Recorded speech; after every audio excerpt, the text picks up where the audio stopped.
బాగా స్థిరపడ్డాడు. వాళ్ళ మిసెస్ ఏమో మత్తు ఇంజెక్షన్ ఇచ్చి ఏదో ఒక కోర్సు నేర్చుకుందంట, ఎనస్థీషియా. అయితే ఆ కోర్సు నేర్చుకుంది. అది పని తక్కువ ఉంటుందంట, తక్కువ టైంలో ఇవాళ ఉంటుంది, ఎక్కువ డబ్బులు వస్తాయి, బర్డెన్ ఉండదు, బ్రహ్మాండంగా ఉంటుంది. ఆవిడ ఇంత కష్టాల్లో ఉండి చచ్చిపోవాల్సి ఉండి మా ఆయన బతికాడు, ఆయన ఏదో 100 కిలోలు బంగారం అన్నాడు. అది అది అది కూడా ఏదో ఉండుంటుందని చెప్పి ఆవిడ ఏం చేసిందంటే, ఇంటి ఖర్చులైనా, ఇల్లు కొనటమైనా, కార్లైనా, తిరుగుడైనా, వ్యవహారం అయినా అన్నీ వాళ్ళ ఆయనకే, ఈవిడికేం సంబంధం లేదు. ఈవిడికి వచ్చిన డబ్బులు మొత్తం ఓన్లీ బంగారం మాత్రమే కొంటుంది, బంగారం బిస్కెట్లు.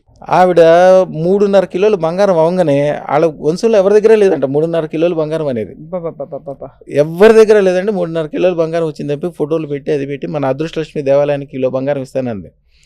ఎన్ని కదమ్మా నీకు అప్పుడు ఎంత చెప్పాను, 100 కిలోలు బంగారం అయ్యాక అప్పుడు చెప్పన్నా. ఇప్పుడు అమ్మాయి దగ్గర 127 కిలోలు బంగారం ఉంది. బాబోయ్, మొత్తం వచ్చిన డబ్బులు వచ్చినట్టు దాంట్లో కొనేస్తుంది, దాంట్లో పెట్టేసుకుంటుంది, అంతా వైట్ అమౌంట్.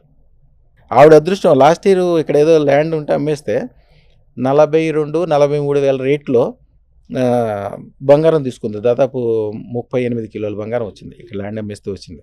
38 కిలోల బంగారం కొని దాంట్లో లాకర్ పెడితే ఈ ఒక్క సంవత్సరంలోనే దాదాపు రెట్టింపు రేట్ అయింది. ఆవిడ కొంత 42,000 అయితే ఇప్పుడైతే ₹1,00,000 అయింది. ఈ 1,50,000-2 లక్షలు కూడా వద్దు బంగారం, ఏమి దాని గురించి చూసేది ఏం లేదు. ఇంకా అవుతుందా గురుగారు?